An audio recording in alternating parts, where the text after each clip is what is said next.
መሰረቱ በዮሐንስ ወንጌል ላይ በእያንዳንዱ ምዕራፍ ላይ ዮሐንስ በጠቅላላው ኢየሱስ እግዚአብሔር ነው ብሎ ቢጽፈውም በእያንዳንዱ ምዕራፍ ላይ ግን ኢየሱስን በብዙ ነገር ነው የገለጠው። በአንድ ነገር አልገለጠውም። ምዕራፍ 1 ላይ ኢየሱስ የእግዚአብሔር ልጅ ዛትሚስ እግዚአብሔር ነው አለን። ምዕራፍ 2 ላይ የሰው ልጅ ነው አለን። ምዕራፍ 3 ላይ መለኮታዊ መምህር ወይም ከሰማይ የሆነ መምህር ነው ይላል። ምዕራፍ 4 ነፍሳትን የሚጠራ ዳኝ ነው። ምዕራፍ 5 ታላቁ ሐኪም ነው። ምዕራፍ 6 የሕይወት እንጀራ ነው። ምዕራፍ 7 የሕይወት ውሃ ምንጭ ነው።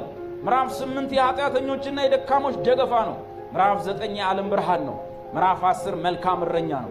ምዕራፍ 11 የሕይወት ራስ ነው። ምዕራፍ 12 የነገሥታት ንጉሥ ነው። ምዕራፍ 13 አገልጋይ ነው። ምዕራፍ 14 አጽናኝ ነው። ምዕራፍ 15 የወይን ግንድ ነው። ምዕራፍ 16 መንፈስ ቅዱስን የሚያድን ነው። ምዕራፍ 17 ታላቁ ጸሎተኛና አማላጅ ነው።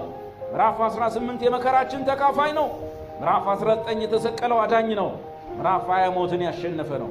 ምዕራፍ 21 ንስሐ የሚገቡትን ሁሉ የሚጠግን ነው። ጌታ ይመስገን።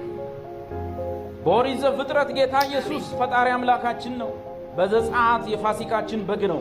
በዘሌዋውያን የኃጢአታችን መስዋዕት ነው። በዘሁልቁ በዓላማ ላይ የተሰቀለ ጌታ ነው። በዘዳግም እውነተኛ ነቢያችን ነው። በኢያሱ የደህንነታችን ራስና መሪ ነው። በመሳፍንት ነፃ አውጪ መስፍናችን ነው። በመጽሐፈ ሩት የሚቤዠን የቅርብ ወዳጃችን ነው። በመጽሐፈ ሳሙኤል ንጉሳችን ነው። በዜና መዋዕል ንጉሳችንና ነቢያችን ነው። በመጽሐፈ ዕዝራ የፈረሰውን አዳሽ ነው። በነህምያ የፈረሰውን ጠጋኝ ነው። በአስቴር ስለኛ የሚማጸን ነው። በኢዮብ እኛን የሚቤዠን ነው። በመዝሙር መጽሐፍ ሁሉ በሁሉ የሆነ ነው። በመጽሐፈ ምሳሌ ጥበባችን ነው።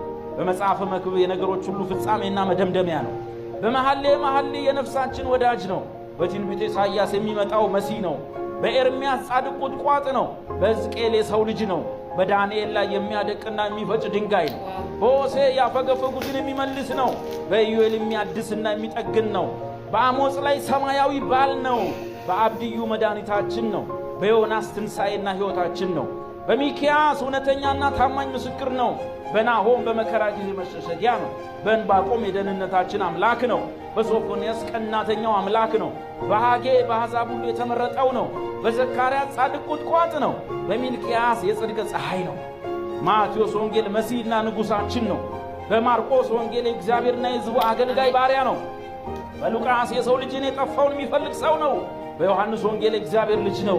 በሐዋርያት ሥራ ሕያው ጌታ ነው። የሮሜ መልእክት ላይ ጽድቃችን ነው። በቆሮንቶስ ጌታችን ነው። በሁለተኛ ቆሮንቶስ ብቃታችን ነው። በገላትያ ነጻነታችን ነው። በኤፌሶን የኛ ሁሉ ነገራችን ነው። በፊልጵስዩስ ልዩ ደስታችን ነው። በቆላሲስ ሕይወታችን ነው። በተሰሎንቄ ዳግም የሚመጣ ተስፋ ነው። በሁለተኛ ተሰሎንቄ ዳግም የሚመጣ ጌታ ነው። አንደኛ ጢሞቴዎስ መምህራችን ነው። በሁለተኛ ጢሞቴዎስ የምንመለከተው ምሳሌያችን ነው። በቲቶ የምንለማመደው ሕይወታችንና ምሳሌያችን ነው። በፊልሞና መልእክት ጌታችንና መምህራችን ነው። በዕብራውያን መልእክት በዙፋኑ ፊት የቆመ ሊቀ ካህናችን ነው። በያዕቆብ መልእክት የአኗኗር ምሳሌያችን ነው። በአንደኛ ጴጥሮስ የከበረ የማዕዘን ድንጋይ ነው። በሁለተኛ ጴጥሮስ መልእክት ብርታትና ኃይላችን መጠበቃችን ነው። በአንደኛ ዮሐንስ ሕይወታችን፣ በሁለተኛ ዮሐንስ እውነታችን፣ በሦስተኛ ዮሐንስ መንገዳችን፣ በይሁዳ መልእክት የእምነታችን ጠባቂ፣ በዮሐንስ ራእይ ድል አድራጊ ንጉሣችን ጌታ ይመስገን። ሃሌሉያ! ክብር ሁሉ ለኢየሱስ ይሁን።